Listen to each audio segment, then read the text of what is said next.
Bienvenue sur Top Invest, la chaîne des top d'investissement. Ici, on parle essentiellement d'entreprises de qualité. Alors, quels sont les mouvements ici que Warren Buffett a eu à faire dans son portfolio ici, dans le portfolio de Berkshire Hathaway? Attention, ce n'est pas son portfolio. Dans le portfolio ici de Berkshire Hathaway, qui est à peu près le conglomérat dans lequel il investit l'argent issu ici des différentes entreprises qui appartiennent au conglomérat, notamment avec Gecko, BNSF, etc. Ok, donc la partie portfolio ici représente une toute petite partie, enfin pas une toute petite partie quand même, c'est des centaines de milliards ici par rapport à la globale. Enfin, quand on prend le portfolio global ici, il faut prendre en considération les entités qui appartiennent à l'entreprise, au conglomérat Berkshire Hathaway. Ok, donc le but ici c'est simple. D'accord. On regarde les mouvements, c'est pas pour acheter bêtement également. D'accord. Non, non, non. C'est uniquement pour susciter de l'intérêt ou du questionnement. Ce n'est pas parce qu'il achète que vous devez acheter, ce n'est pas parce qu'il vend que vous devez vendre. L'achat est ici, généralement ici, alimenté par une raison, une hypothèse d'investissement ici. Et si vous ne la connaissez pas, ça ne sert à rien de faire la même chose. Et la vente également. Donc, on achète pour une raison, généralement, parce que c'est sous-évalué, et on vend pour plusieurs raisons. OK? Donc, quand on se débarrasse d'une entreprise ou bien quand on réduit sa position, c'est pour plusieurs raisons. D'accord? So, quand on regarde le portfolio ici, Berkshire Hathaway du 15 mai 2023, je rappelle que les positions qui sont ici ont été prises au premier trimestre de l'année, donc peut-être qu'elles ont déjà eu à changer, mais il change très peu ici son portefeuille. Il faut également mentionner quel type d'investisseur on a ici. C'est important. C'est très important. C'est généralement ici, on va le dire généralement ici, c'est quelqu'un qui recherche des entreprises qualitatives à bon prix. D'accord. Et il aura tendance ici à les garder pendant très très longtemps. Il a également une facilité de compréhension pour les entreprises ici qui exercent ici dans le secteur financier. Donc il est très souvent facile pour lui quand il va dans une compagnie financière prêter attention. Donc que ce soit une banque, une compagnie d'assurance, parce qu'il les comprend. D'accord. Et je vous assure que c'est pas facile à comprendre non plus, mais c'est pas impossible non plus également. Ok. So, vous allez remarquer également ici que ce n'est pas un investisseur dans les dividendes. N'oubliez jamais ça. La qualité avant tout. Et également, il aime également le secteur des médias ici. Donc, quand vous connaissez la personne, vous pouvez également comprendre le raisonnement. Il est plus facile pour vous ici d'apprécier d'apprécier les entreprises ici qu'il détient en portefeuille. Il faut également prendre en considération ceci. Ils sont trois sur ce portfolio. Trois personnes. Tout ce qui est en dessous d'un milliard, il y a très peu de chances que ce soit lui. Donc, quand vous allez regarder ce portfolio-ci, jusqu'à ces niveaux, il y a de très peu de chances que ce soit lui. Et je dirais même qu'on peut m'aller aux alentours de 2 milliards par là. D'accord. So, tout ce qui est au-dessus, surtout quand ça prend une dizaine, etc., ça, par contre, son accord est primordial. D'accord. So, il y a beaucoup de choses ici dans ce portfolio. Si on va essayer de regarder premièrement les nouveaux achats, deuxièmement les ajouts et les réductions, et on va essayer de voir ici lesquels pourraient être intéressantes pour nous. Donc premièrement ici les premiers achats, c'est techniquement, c'est tellement insignifiant que c'est tellement petit que ça vaut même pas la peine de le mentionner ici. Mais nous, on n'a pas à peu près, c'est quand même 900 000 dollars à mettre sur une action ici. Ça ne représente rien du tout dans ce portefeuille ici. Généralement, ce sont des positions de suivi. Ça peut être genre, peut-être qu'on a que de construire une position ici à ce niveau, ou bien c'est juste pour pouvoir étudier plus facilement l'entreprise, parce que quand on est mouillé, il est plus facile pour nous de s'intéresser à la compagnie. Donc, vous voyez ici que c'est Vitesse Énergie.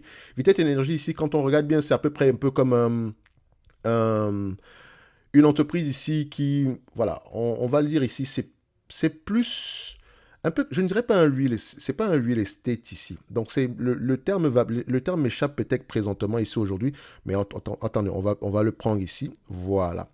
Donc, c'est une entreprise ici qui, voilà, qui se rémunère ici, dont le revenu ici dépend ici des royalties, d'accord? Donc, les royalties ici sont ici versées peut-être parce qu'elles donnent la possibilité ici, ou bien le droit à certaines entités d'exploiter le pétrole sur son territoire ici, et chaque baril ici, elle prend une commission. Qu'importe le prix du baril, elle prend sa commission. Donc, c'est en termes de volume ici que ça va se situer. OK? Donc, enfin, peut-être également ici, dépendamment du contrat qui a été signé. Et ça me rappelle une compagnie qu'on appelle Texas Pacific Land Corporation. Allez-y, regardez cette compagnie-là. Vous pensez que c'est pas moi. Vous pensez que Apple a eu une croissance phénoménale. Allez-y, regardez Texas Pacific Land Corporation. D'accord. Elle détient essentiellement ici des terrains. Et sur ces terrains-là, on exploite du pétrole. Donc, elle prend sa commission dessus. Donc, quand vous allez regarder Vitesse Énergie, donc VTS, il me semble que c'est ça le ticker symbole. Donc, Vitesse Énergie, ici, je pense que c'est à peu près une entreprise dans le même secteur d'activité. Donc, ici, c'est en anglais. Ici, on dit ici, bon, c'est en anglais, engage, exploration, acquisition, développement, production et non-operated natural gas. Mais quand vous allez sur le site web ici, on vous mentionne que c'est plus des royalties et il semblerait que ce soit un complete spin-off of Jeffrey Financial Group. Donc, c'est un spin-off ici. Donc, quand on dit un spin-off, c'est-à-dire qu'ils ont reçu cette entreprise parce qu'ils détenaient une précédente. Donc, l'entreprise, c'est Jefferies Financial. Donc, quand on va regarder ici, est-ce qu'ils détiennent du Jefferies Financial? Donc, Jefferies, oui. Donc, vous remarquez ici que Jefferies Financial, c'est 13 milliards, c'est 13 millions ici. Donc, voilà, ils ont eu Vitesse et Énergie ici parce qu'ils étaient investis dans Jefferies Financial. Donc, ce n'est pas un achat en tant que tel. Important. Diageo, c'est le premier grand... Enfin, ici, si vous connaissez à peu près... Ils vendent de l'alcool fort, d'accord, essentiellement ici. Donc, que ce soit si vous connaissez Cyrox, ce genre de choses. On en a déjà parlé sur la chaîne ici. Ok, donc faites attention. Donc, Diageo ici, le ticker symbole, c'est DO. Il me semble que c'est une compagnie qui est éligible au PEA, si je ne me trompe pas. Elle est cotée en Irlande. Elle a également une cotation ici... Oui, aux États-Unis. Donc ici, donc vous allez avoir plusieurs DO. Donc, enfin, quand je dis plusieurs DO ici, vous allez voir Diageo, il y aura Diageo ici plusieurs fois. Donc, si on prend ici Diageo, ok. Voilà, donc on voit London ici, on voit également États-Unis, donc voilà, disons qu'on va prendre London pour faire simple. Je ne sais pas si c'est, quand on dit Grande-Bretagne ici, est-ce que c'est coté en Irlande ou autre chose. Donc je pense que c'est plus en Irlande si je ne me trompe pas. On peut aller vérifier ça ici. Bref, parce qu'on dit ici que Royaume-Uni, d'accord, pas Angleterre, au Royaume-Uni. Donc ici, quand on regarde cette compagnie-ci, qu'est-ce qu'on constate en termes de prix par rapport à ce qu'on a en date d'aujourd'hui, par rapport au bénéfice net, on voit que le rendement est voilà, 4,62%. Même si on s'attend à 1,98% ici en 2025, c'est un business assez prévisible. Disons même qu'on met à 2 dollars ici, de 2 livres sterling. Je pense que c'est en livres sterling ici. Donc on aura à peu près un rendement sur coût de 5,7%. Est-ce que c'est intéressant? À vous de voir. N'oubliez pas également la dette ici, mais c'est une entreprise qui a un pricing power certain. Allez juste regarder ici l'augmentation ici du prix des alcools forts. Vous allez voir que c'est complètement aberrant. Elle a un portfolio ici extraordinaire. Et il me semble également ils détiennent également Guinness. Donc, allez-y creuser. On a déjà eu analysé cette compagnie-ci. C'est une entreprise qui mérite d'être dans une watchlist, premièrement. Une watchlist avant de commencer. Donc, on continue ici. On va aller rapidement ici. On a plusieurs entreprises ici. Donc, voilà. Donc, on va également regarder Markel. Markel également ici, c'est une compagnie... c'est une compagnie, c'est un assureur, c'est un assureur ici, donc c'est une compagnie d'assurance. Quand on parle d'assureur ici, ce sont essentiellement des compagnies financières. Donc faites attention, allez-y regarder le portfolio de prêt ici. Donc vous allez voir ici, oh non, c'est pas beau à voir. Allez-y creuser un tout petit peu. Il me semble que Markel également, pour ceux qui ne le savent pas, ils ont un très bon dirigeant. D'accord, notamment un très bon CEO, Thomas S. Gaynor, qui n'a rien à envier à Warren Buffett, très célèbre également ici. Et je vous encourage à aller regarder ce talk-ci qui est tout simplement magnifique. D'accord, donc également, vous pouvez aller regarder ça. Donc, en termes de vidéos ici, il y a plusieurs vidéos sur Thomas Gaynor ici. Donc, si vous aimez Warren Buffett, si vous aimez François Rochon, Thomas Gaynor ici, magnifique. Et quand on parle ici de Thomas Gaynor, ça pourrait également être ça pourrait également être intéressant d'aller regarder son portfolio qui est également disponible ici. Ok, donc, intéressant, ça ne m'étonne pas maintenant. C'est un ajout. D'accord, donc très peu. Donc on va se dire ici, on va laisser ça de côté ici, ça ne représente presque rien ici. Donc je vais me fier ici aux grosses entreprises. Vous constatez également ici qu'on prend également du Capital One ici. Encore, c'est la deuxième fois qu'on voit cette compagnie-là. On l'a vu chez Michael Burry également ici. Et je vous rappelle qu'en termes d'entreprise financière, ici, Warren Buffett a une expertise. Donc, il sait peut-être de quoi il est question ici. Donc, ça pourrait être intéressant également à aller creuser.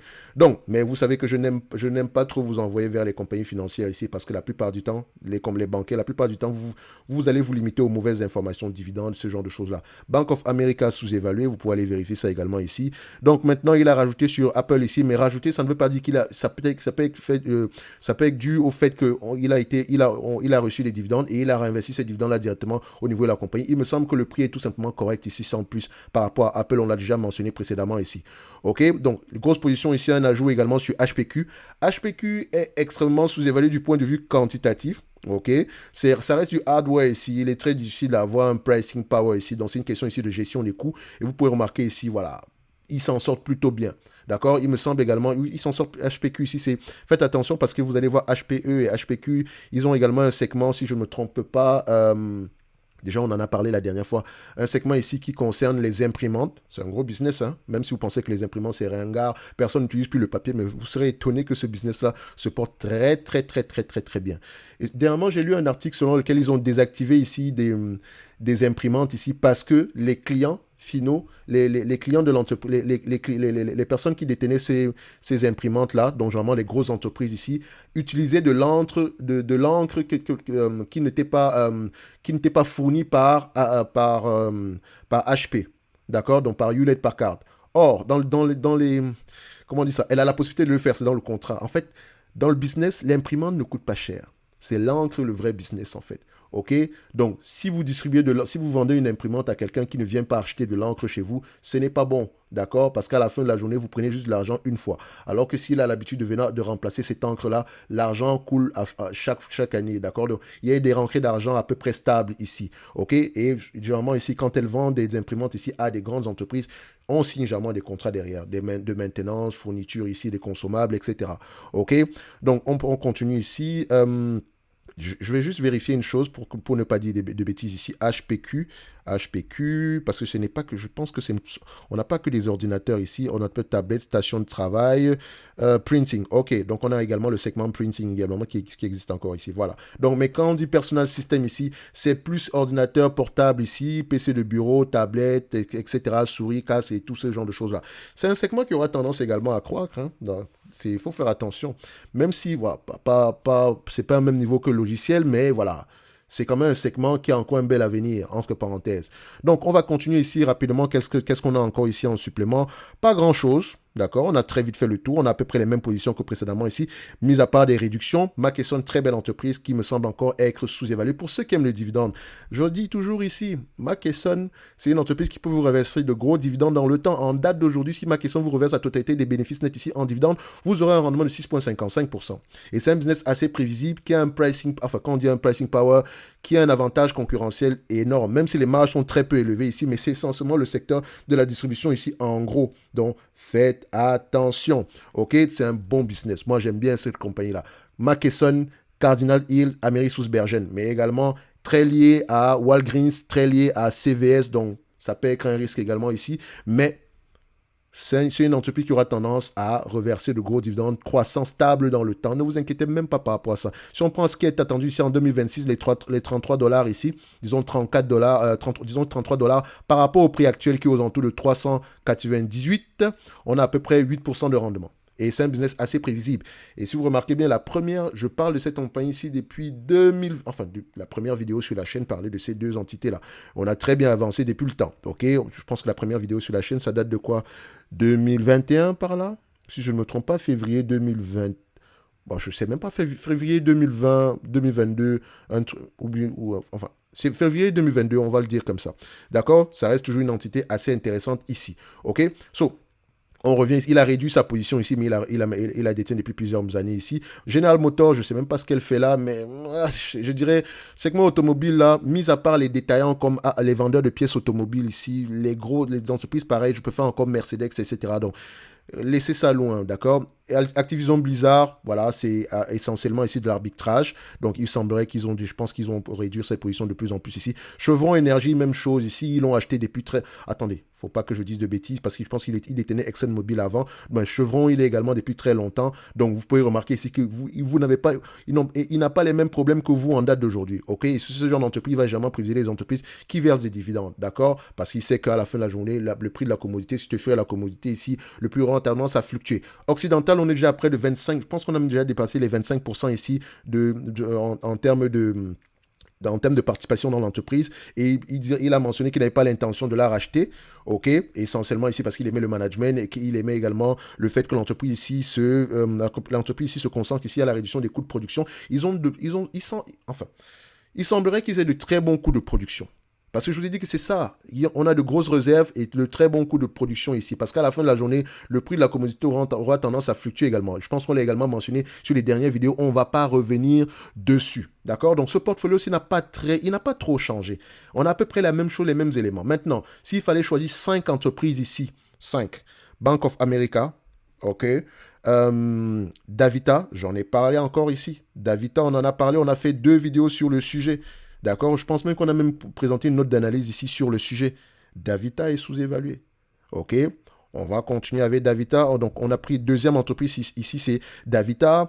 Après ça, je sais, vous voyez qu'il continue à garder du Paramount ici, mais je sais que Paramount, comme je l'ai dit, mentionné la dernière fois, allez-y lire vos rapports financiers sur Paramount. Si vous allez sur du point de vue quantitatif, etc., vous allez faire, enfin, il y a de grandes choses, de grandes chances que vous allez vous tromper à court terme, vous allez penser que vous vous êtes trompé à court terme ici. Il y aura de gros changements sur cette compagnie ici. Et la pire des choses qui puissent arriver ici, c'est que l'entreprise se fasse racheter. OK? Donc, je continue à être assez confiant dans ce secteur d'activité ici. Peut-être que c'est un biais psychologique ici, mais voilà. Je vous ai dit, c'est assez intéressant parce que le catalogue est là. J'ai entendu dernièrement ici, on disait que non, le catalogue, ce sont des vieux films ici. Vous pensez que si vous voulez produire, entre parenthèses, un Batman, je ne sais même pas si c'est eux qui détiennent Batman ou c'est DC Comics, je ne sais même pas. Est-ce que Batman, c'est Marvel ou DC Comics? Il me semblerait que ce soit DC Comics ici. Bref, si vous voulez produire attention, je ne sais même pas si c'est Paramount ou bien c'est, comment on appelle encore ça, Warner Bros. Discovery qui a ici DC Comics. Et je pense que c'est plus le Warner Bros. Ici. Bref, imaginez que vous voulez produire, je prends un film assez bête, d'accord? Voilà, disons qu'on veut produire ici un Batman. Même si Batman est sorti, vous ne pouvez pas vous le produire en date, vous faire un film sur Batman en date d'aujourd'hui parce que vous n'avez pas les droits. D'accord? C'est une marque déposée. Donc, que ce soit un vieux film, etc., on peut le remettre au goût du jour. D'accord? Et maintenant, il y a des spin-offs, etc. Donc, faites attention ici, ça reste assez une entité. Et c'est une entité, c'est pas aussi facile. Enfin, il y a également des éléments ici qui ont une certaine valeur. Donc, il semblerait qu'ils voulaient vendre ici BET à près de 2 milliards ici, c'est de l'argent. Donc, ils ont des actifs qui ont une certaine valeur, ok?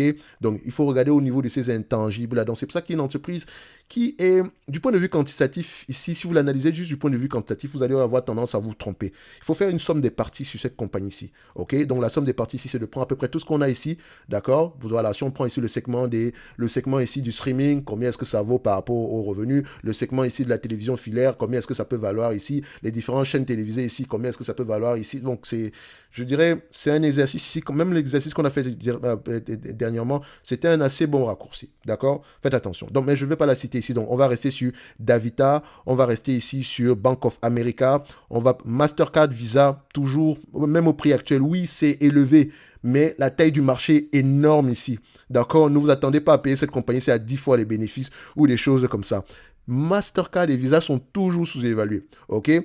Oui, vous allez voir que, ouais, mais on est à 34 fois les bénéfices. C'est drôle, mais c'est sous-évalué en fait. D'accord? Ces entreprises, ils sont, à la limite, je ne m'attends pas à grand-chose sur les 3 prochaines années. Mais la croissance ne va pas s'arrêter après 2025. Elle va continuer. Tout simplement parce que la taille du marché se chiffre en trillions. OK? Donc, on peut mettre Mastercard et Visa. Je pense même que je les avais cités également dernièrement ici. Donc, c'est à peu près la même chose en date d'aujourd'hui. Quelle autre entité ici pourrait être assez intéressante? Je pourrais remettre ici du Amazon. Voilà. Cadeau. Oui, je sais ce que vous allez raconter, mais allez-y bien lire sur Amazon, les amis. Je vous assure que cette compagnie-là est sous-évaluée. Si vous la regardez du point de vue quantitatif en attendant les bénéfices nets en date d'aujourd'hui, posez-vous la question, est-ce que ce sont les bénéfices nets que l'entreprise aura en maturité, en période mature? Parce que ça reste une compagnie de croissance. Et qu'est-ce qu'une compagnie de croissance? Une compagnie de croissance devrait vous intéresser uniquement quand elle commence à s'autofinancer et à un prix qui n'implique pas la croissance. J'en ai trop dit. D'accord? Ça sera mon top 5 ici aujourd'hui. Mastercard, Visa, ok, Davita, ok, Bank of America, et je ne vais pas revenir sur Bank of America précisément ici pour des raisons très logiques, d'accord? Enfin, on va parler des banques un jour, mais pas maintenant, ok? American Express également ici est assez sous-évalué, ok?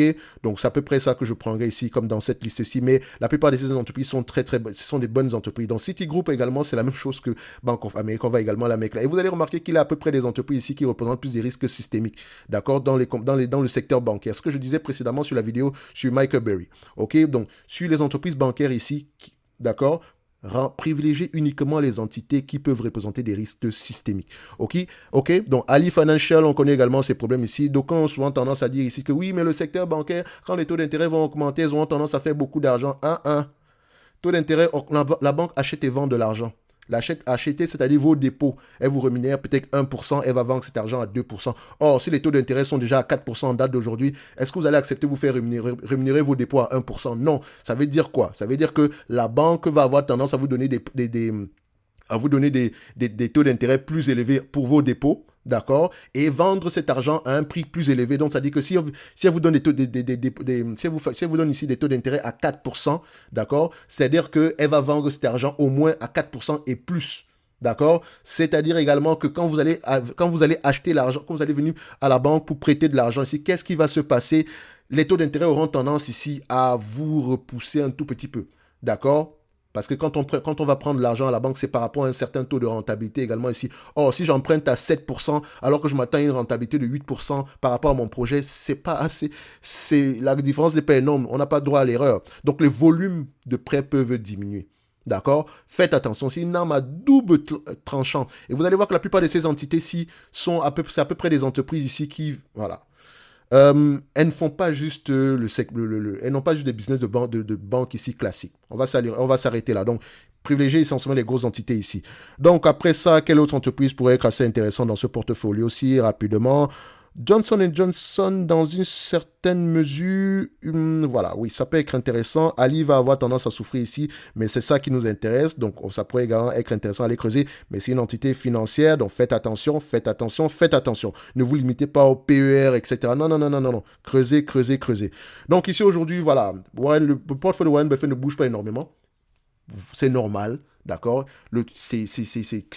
À long terme, ici, il aura tendance à faire des arbitrages, ajouter, réduire, etc. Et c'est pas parce qu'il réduit que vous allez réduire, c'est pas parce qu'il achète que vous allez acheter. Et vous pouvez constater ici que derrière, si vous ne lisez pas, vous allez peut-être vous dire, ah, il a acheté de vitesse énergie. Non, c'est un spin-off. Donc, techniquement, il a droit à vitesse énergie parce qu'il était déjà actionnaire de Jefferies. OK?